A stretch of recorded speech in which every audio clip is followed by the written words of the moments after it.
So today we're going to be talking about determining risk using the revised student health questionnaire. I think you have your information for connecting. Certainly Ingrid, you sure do.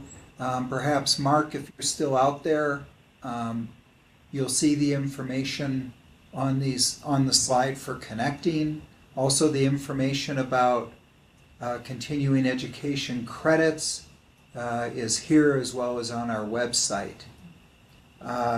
Ingrid, we want you to know that your providers at the Carlos V. Hill Middle School-Based Health Center can be reimbursed for the presentation of a Molina healthcare patient for any of our telehealth programs as described on this slide and on our website. And I'd want to clarify this. Oh, great. I'll let them know. Yeah, for sure. As you can see, eligible clinics, whether it's our twice monthly on Friday ComTC, twice monthly Friday PNT, these are just all the abbreviations, monthly TPIC, or what would be most appropriate for your school-based health center providers, telepsychiatry consultation for pediatric and school-based health clinic providers. Can you email me that information? The information is available on our website at envisionnm.org, and I'm going to show you how easily that can be accessed.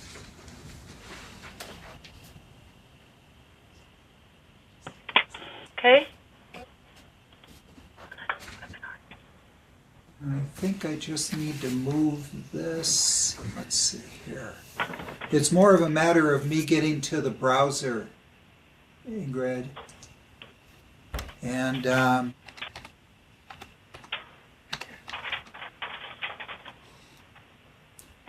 if you go to Envision Calendar, you'll see it's on this page here, okay?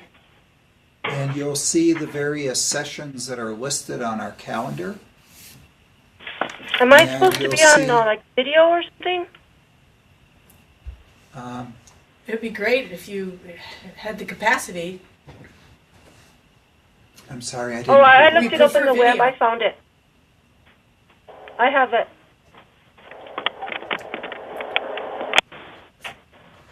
So Ingrid, this is Kevin Whirling, Systems Analyst at Envision. So you got a link in your email, correct? And is that what you're using right now? Are you talking to me? Yes, ma'am. No, I looked it up on the internet.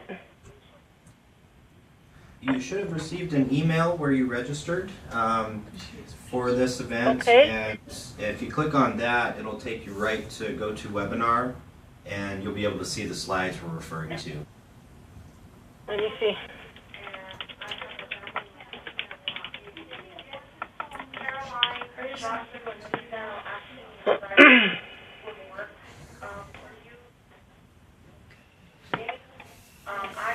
While we're waiting for that, did somebody else join us? Yeah, this is Brian Potratz at Cobury High School.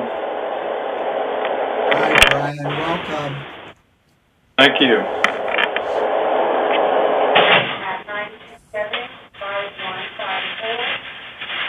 Brian, this is Dan Rifkin. With me today presenting is Carrillo, who's a behavioral health provider experienced in school-based health centers, currently our operations director here at Envision, New Mexico. And we had started talking about today's topic, determining risk using the revised student health questionnaire. Also on the line we have Ingrid Herrera, who is a clinic coordinator at the Carlos V. Hill Middle School-Based Health Center in Espanola. And Ingrid, Brian is a behavioral health provider at school-based health centers affiliated with Hidalgo Medical Services in the southern part of the state. Hi, Brian. Hello. Brian, we had just been talking about reimbursement being available for primary care providers seeking consultation through Envision telehealth programs. Before embarking on today's topic, and I'd want to comment that while Ingrid is joining us for the first time in this series about the Student Health Questionnaire, Brian was with us for last week's prequel about the nuts and bolts of the SHQ. I will attempt to add some things for Ingrid along the way to fill you in a little more about the SHQ. I mentioned Chris Carrillo and I are here at Envision, New Mexico. And continuing on from the nuts and bolts of using the revised Student Health Questionnaire, last week's webinar, Ingrid, this will really give you the recap, covered the principles of screening, which is what the SHQ does, the origin of the SHQ, the numerous screens that are embedded in the SHQ, recent changes to the SHQ, and talked about SHQ administration, review, and interpretation of the results by providers in order to identify risk factors. The SHQ also is a valuable aid for identifying strengths and protective factors for sure. But most relevant to today's topic, the SHQ gets us as far as identifying risk factors. Through screens embedded in the SHQ that identify risk in all of these areas, as we talked about last week. After screening identifies risk factors, we need to make the next step, the focus of today's webinar, in determining risk severity, such as for the following areas: depression and suicidality, violence potential, other safety issues, anxiety, substance abuse, and others. So I'd want to encourage you, and especially encourage Brian as a provider, to think of a SHQ example that you've come across in your school-based health center practice. And by all means, Ingrid, you may be aware of one that would be really appropriate for today's discussion as well. And we can talk about those, if you can come up with some samples so we can really talk about those towards the end of this. That's right. Webinar. That's right. We'll come back and ask you to share with us from your own experience in using the SHQ. So when we think about talking about determining risk, as we're really talking about developing and using your clinical judgment. And so to that end, I always like to ask people when we start off is, do you ever feel uncomfortable with or uncertain about your ability to determine risk in any particular student situation? Or do you find it difficult to interpret the Student Health Questionnaire responses? And if either of those are the case or not, do you ever use follow-up questions to really clarify in your own mind if a risk is present, and if it is, how severe it is? So want to kind of use those as some guiding questions to be thinking about. Because it really is the opportunity that we all have when reviewing and interpreting the SHQ anyhow, is to follow up with questions to clarify risks. Mm-hmm. So as we determine risk using the revised SHQ, our goal is to increase the ability of providers to determine risk using the SHQ, to interpret student responses to the SHQ items by asking the follow-up questions to clarify risk, just what we were talking about, the first objective, and to look at determining the levels of risk and urgency for action using the SHQ, and then decide what action is needed based upon risk determination. A lot of the information that we have in this you can advance it. Webinar is designed to help primary care providers with their comfort level with dealing with behavioral health issues. Some of these terms and concepts are more familiar if you're a behavioral health provider, but as we know in our school-based health centers around the state, there's not always a lot of behavioral health providers to go around, and so the primary care providers find themselves in the role of being able to identify student risk factors, and that's what this slide is about. And also, frequently the behavioral health issues, the kind of risk factors that we're talking about today, will emerge during a primary care visit. And this is seen not only in school-based health centers, but in primary care clinics across our country. Mm-hmm. Depression is very prevalent. The presentation of anxiety problems, suicidal ideation, violent tendencies, victimization of violence and aggression. These things all emerge in primary care settings. Once there has been the determination or the identification of risk factors, school-based health center teams are often working together to ensure that there is the needed action taken based on the determinations that we're talking about today. You know, we talk about our guidelines. This is really, you know, our one of our big aims, I think, at least my aim in this webinar, is to really try to reduce your anxiety about assessing risk, especially because for primary care providers in particular, it's taking you out of your comfort zone. So we have some guidelines. You know, you don't have to own the problem if you find it. So we say it's not finders keepers. You know, we want to make sure you're asking all the questions that you need to ask to find out what the issues are, and then that doesn't mean that you have to solve all those problems yourself. And that really goes back to the last point on the previous slide.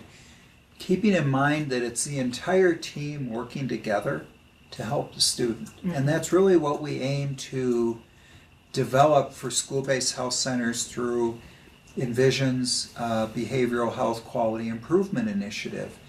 All members of the team working together, and that can include the school-based health center coordinator. Right. So the finders keepers, I always think of, I had this aunt who had like 8 kids, most of them boys. And, you know, whenever we'd come to her house to visit, she'd say, "Kristine, how are you? Fine?" Because she didn't want me to say anything other than fine, because she had her plate full with everybody else in her family who may or may not be fine. So anyway, how are you? Fine, Dan? I also think of take no hostages. You don't have to take the person and their problems with you. You don't have to, like Chris said, solve all of it. Remember, nobody in the school-based health center is practicing as a lone ranger, or one doesn't have to. There are people who prefer to work that way, but we are teams, and that's how we can practice in school-based health center. As far as there not being any hard and fast rules, there are various approaches, many of them that can work as well as others, but it's using one's best clinical judgment that becomes so important. And as always, we, especially around behavioral health issues and mood issues, we err on the side of caution. And it's kind of it's a balance. We try to determine risk using our clinical judgment that balances what are potentially problematic behaviors with the resilience and protective factors that the students also report. So when we'll talk about kind of mitigating things that might lessen risk or increase risk further on in our slides, but in terms of the context is really important. Very important. Because as we talked about from the outset, we realize there are these strengths in terms of resilience and protective factors, and we're really identifying where the risk factors are and keeping them in mind in the balance of things.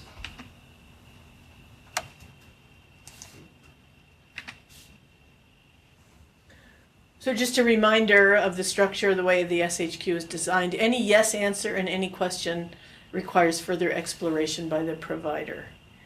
And so then, the degree to which you ask follow-up questions will help you clarify whether or not risk actually exists, and if it does, to what degree. And then once determining what the risks are, or let me put it this way, in the process of determining what the risks are, we need to realize what the urgency is and prioritize the risk accordingly. What's going to constitute an emergency? What requires as soon as possible follow-up versus a routine follow-up? Okay? Mm-hmm. Whenever we see risk that requires timely further interview and indicated assessment instrument administration, we need to move on that. So how do we decide?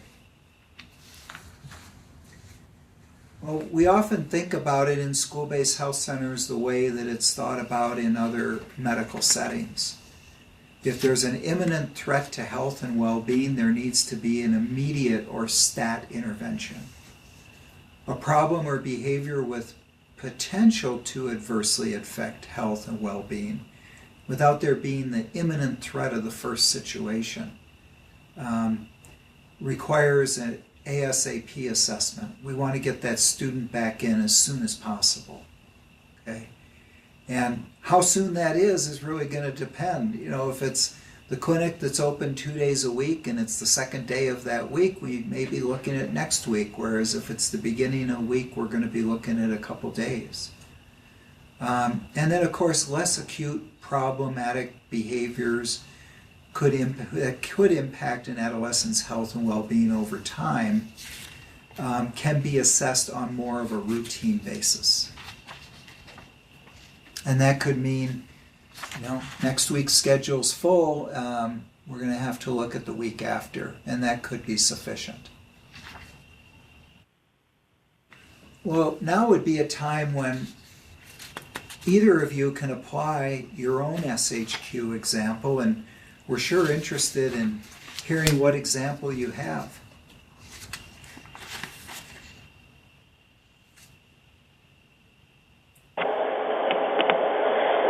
Well, I can think of one right offhand that was referred to me by the PCP, the medical provider of a suicidal young man who had just come in for a well child check that we immediately took intervention on.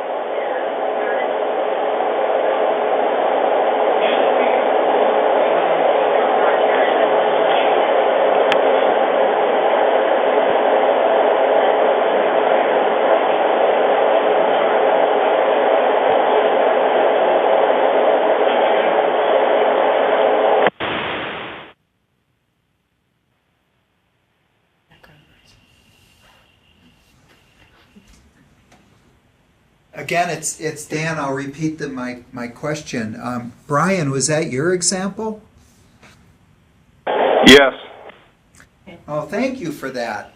And Brian, in the circumstance of the student with suicidal ideation, was it the SHQ that permitted the primary care provider to pick up the suicidality?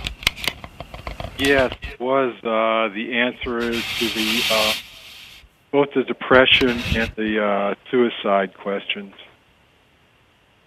So the primary care provider had gone over the SHQ with the student?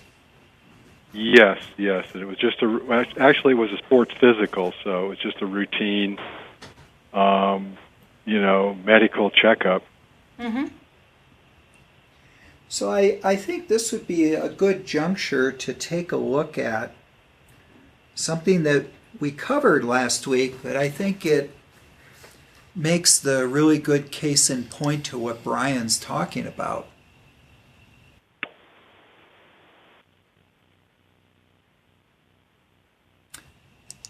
Brian, I think you're referring to these items for depression.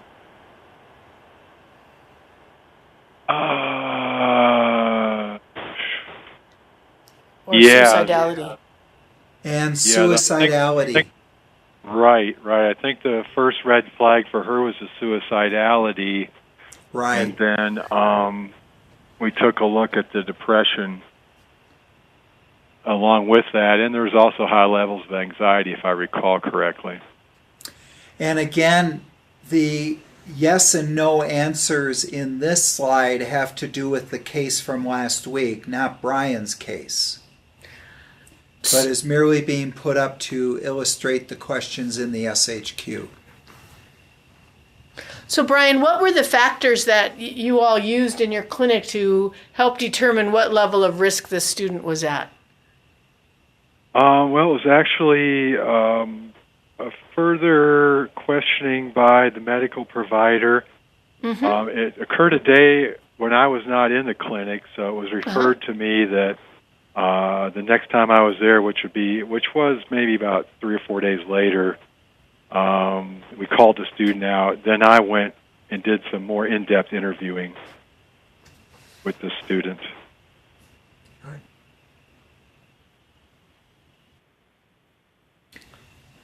Well, that's, I think it's a really good example of what the SHQ can identify as far as risk factors and how the degree of risk can be determined that would indicate a rapid intervention. Yeah, and what we do is we use the CAMS in any cases of suicidality, especially at school-based health centers. So that is a nice tool to use that we found it works very well. I'm not familiar with the CAMS. What does that stand for? I was afraid you were going to ask me that question. Is that a CAMS with a C as in CAMS in a car, or CAMS with a K? It's a CAMS. The comprehensive assessment of something suicidality. It's basically a status form that rates. The patient actually self-rates. It's something that's filled out in collaboration between the patient and the therapist, which includes psychological pain, stress, agitation, hopelessness, self-hate. They rate their own suicide risk. Then we also rank reasons for living, reasons for dying, get them to rank on a Likert scale, their wish to live, wish to die, and then work on a safety plan with them. And it's an assessment that is ongoing for up to 9 weeks.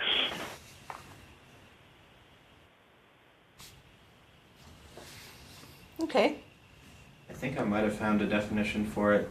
The collaborative assessment and management of suicidality. Oh, okay. Great. Thanks, Brian. That sounds pretty good. Keep calling you Brian. Not sure if that's right. So, in this situation, the student was not. It was not an emergency. There was some perhaps suicidal ideation. No, there was definitely. It was a very high risk situation. Enough so we got the parents involved, and it's ongoing. That may require some intervention, inpatient intervention. Well, it's I think it's of utmost importance that your team was able to intervene in this situation, and since we are concerned with broader behavioral health care and risk determination, I think any time a situation like this occurs, it's ever so important for the team to take a look at the response and whether the time it took to respond matches the risk, if it was sufficient or not. And we recommend that your team do that, considering the risk of suicide in this individual and the number of days that it took to make an intervention. Right. It was not imminent originally. If the medical provider would have arranged for a more aggressive intervention, probably out from an outside source, contacting the mother or the guardian and having the patient sent for more evaluation. So it was not imminent at that point, but unfortunately, it seems that the problems have escalated. So the situation has gotten worse rather than better. But we're on top of it anyway, and following up from multiple sources.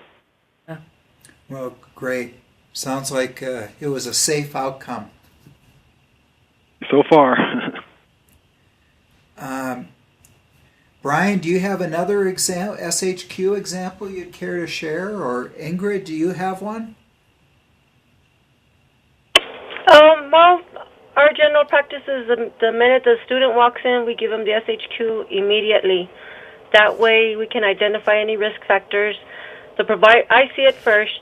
I don't look at it, I just look at the red marks to see if there's anything that'll draw my attention. If so, I'll take it to the provider immediately and let her know. Then she'll check the risk factors, and if she sees that there's anything, we do a warm handoff with our behavioral health counselor, and she'll see them that same day. So, thank God we haven't seen anything that's gone that far. Ingrid, let me ask something. Are you all using the iPad ESHQ, or are you using the paper version? Oh no, we're electronic. We were the first ones that had them. Okay, because when you mentioned looking at the red marks, I realized you're looking at an alert sheet that is part of the iPad SHQ. That's great. Yes. So glad you guys are doing that. I love it. The kids like it too, so. Yeah, great. I'm glad to hear that. Sounds good. I think it's fortunate, Ingrid, for your center that you have the availability of a behavioral health provider. Yes, and well, we're not only here at Carlos Vigil, we also go to the Espanola Valley High School. So we have the same counselor at both schools.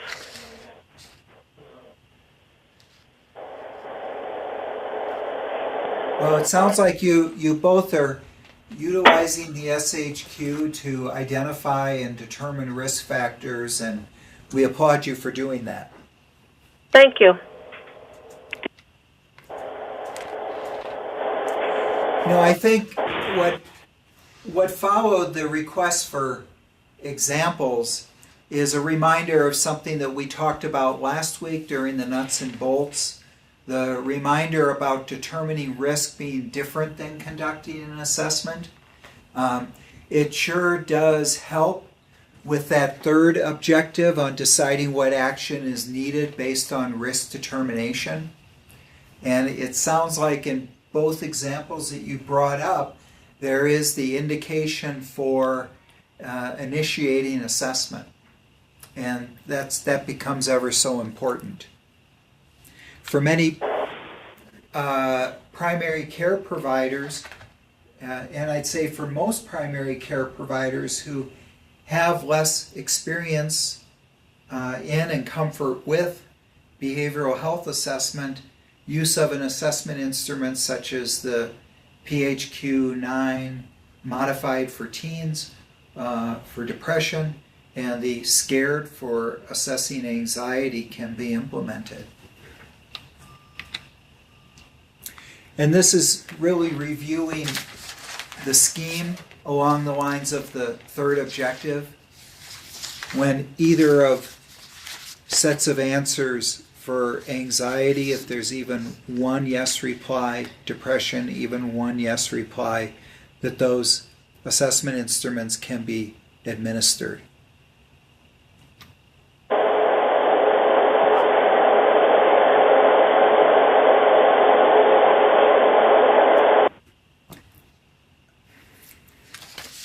As Chris mentioned earlier, we need to look at the entire balance and make a comprehensive determination of risk.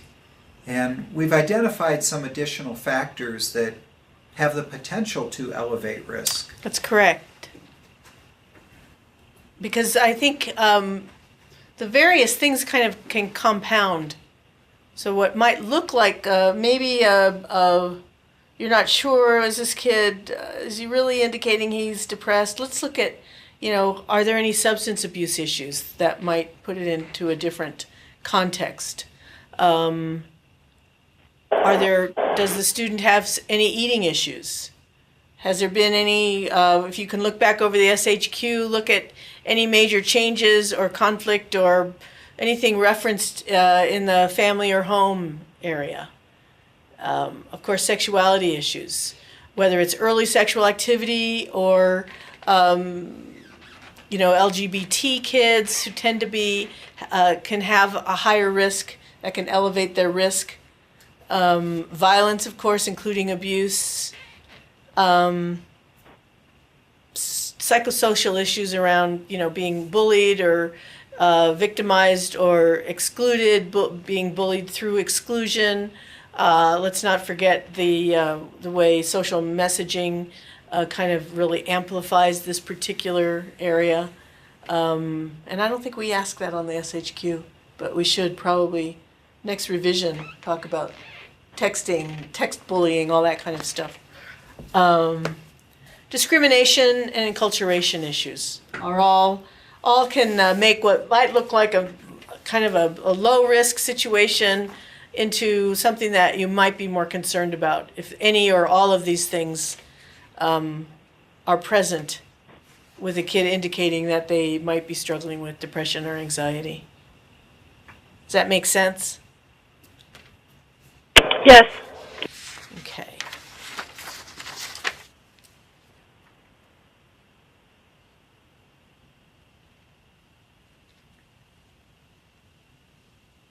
Okay, so it is on the SHQ. Bullying in person or through social media.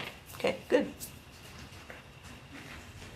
So again, looking at the overall risk, it's the sum of all of these parts that we've been talking about today that really permits us to make a comprehensive risk determination, and that we can keep in perspective all of the above, the risk factors, the severity of those risk factors, what can heighten the severity of risk factors as in the previous slide, and balancing that with the protective factors and resiliency of the student. So at this point, we would like to open it up for any of your questions, concerns, comments, beliefs, thoughts, even protests. I've got a question for you, Dan. Yeah. But on the SHQ, we're talking about protective and resiliency. Are they actually part of the SHQ, or is that just information that we're going to get through our interview process as we go through the SHQ? Well, both, Brian. The SHQ is certainly a starting place to look for protective and resilient factors. For example,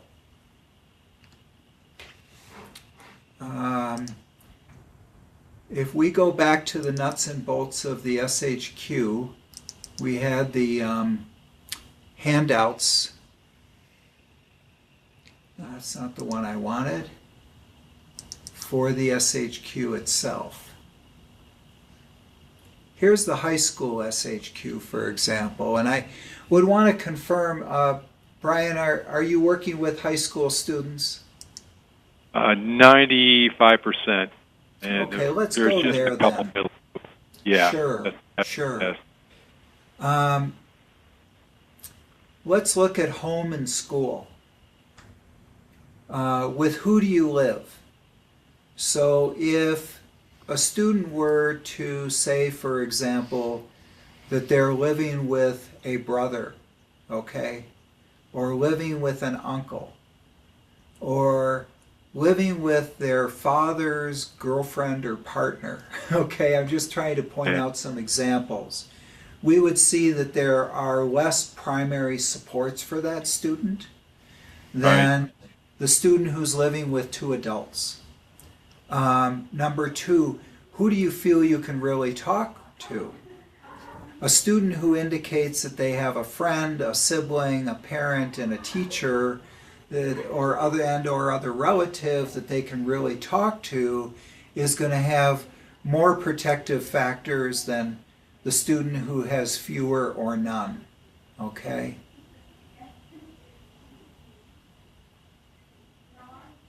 So I think that it's incumbent upon us as providers to find there's other resiliency things built in, like towards the end around kind of future orientation, goal setting.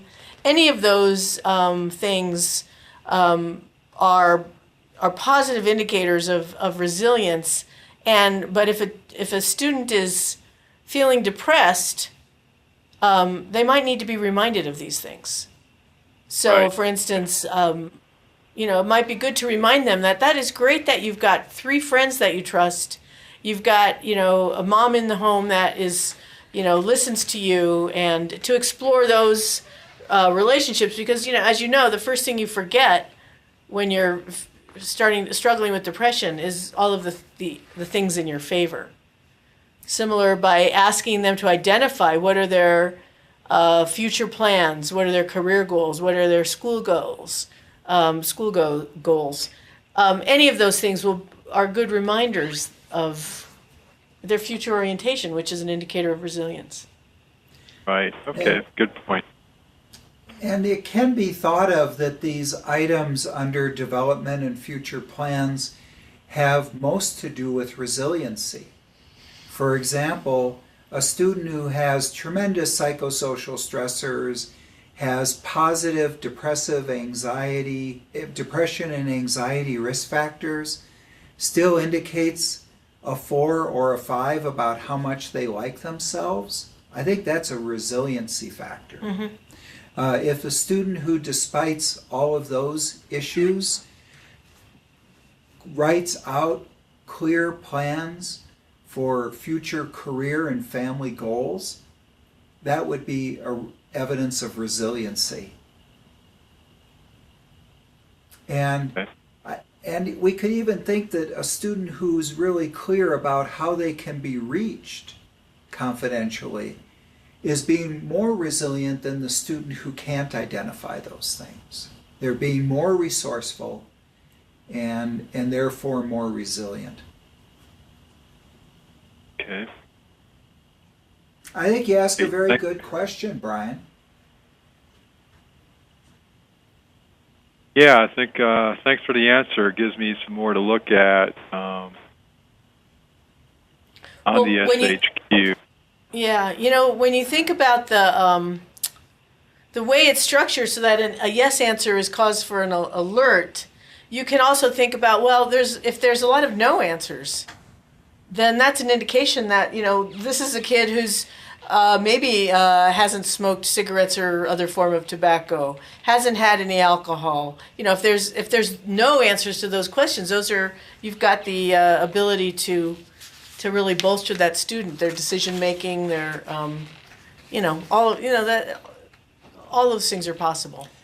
And that could be that itself could be a protective factor. Right. Since the student is not abusing substances. Right.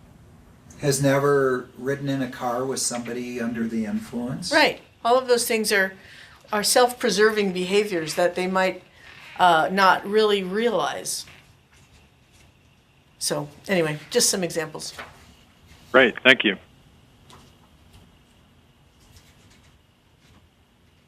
Other questions or comments? Or Dan, were you about to say something? Well, not before Ingrid or Brian mention anything again. Well, I think he answered my question very well. Thank you. I'm okay. Well, my question is really to ask Chris to bring up an example to clarify the need for clarification of a student's answer on the SHQ.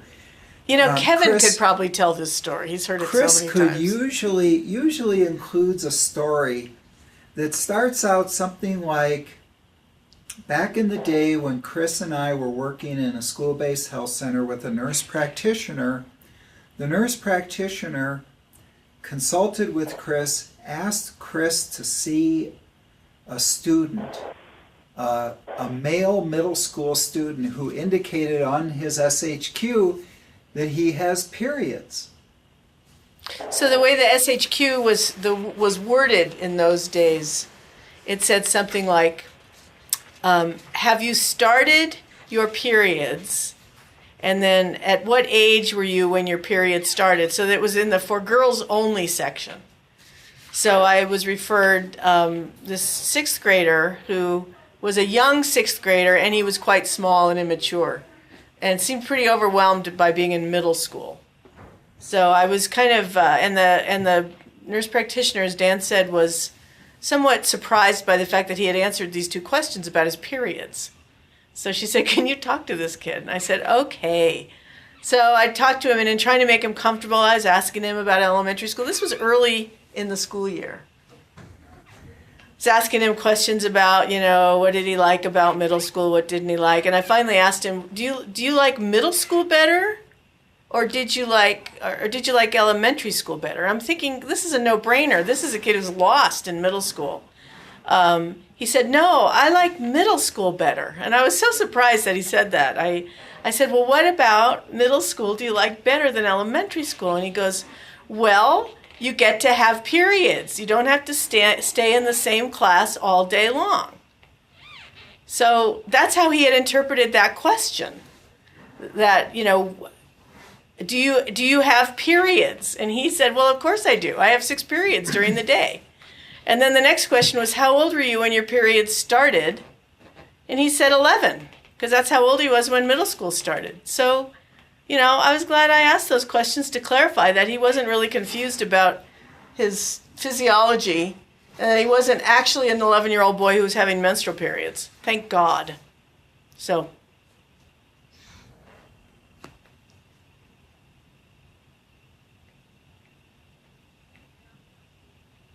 Well, it has become a favorite story about the SHQ in our experience, and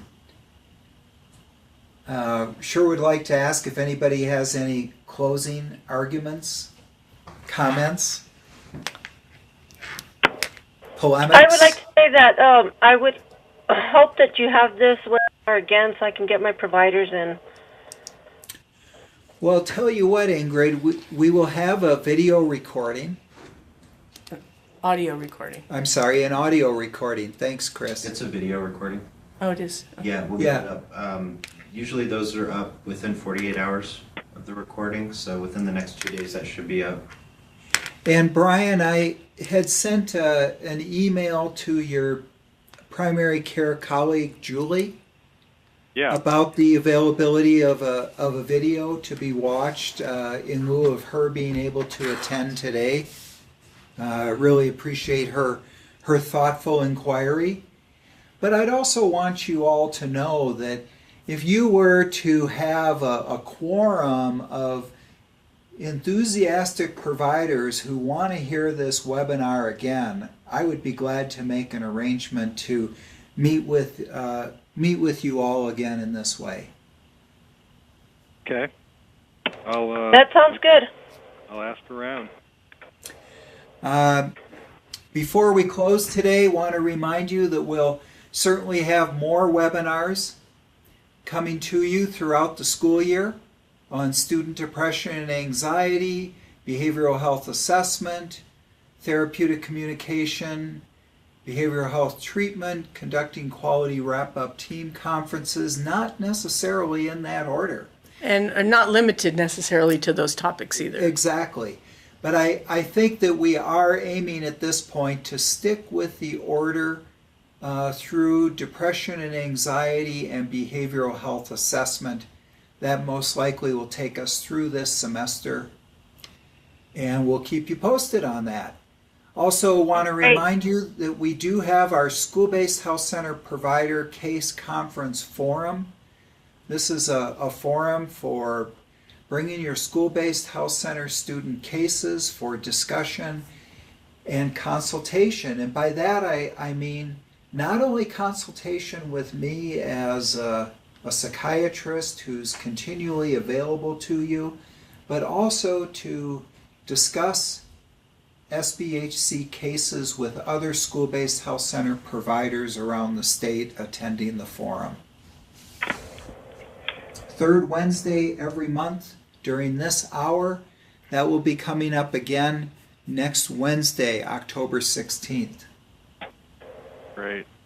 So please continue to find our schedule located on our website, and we hope that you will continue to find registration for the webinars as well as the case conference forum very easy, user-friendly.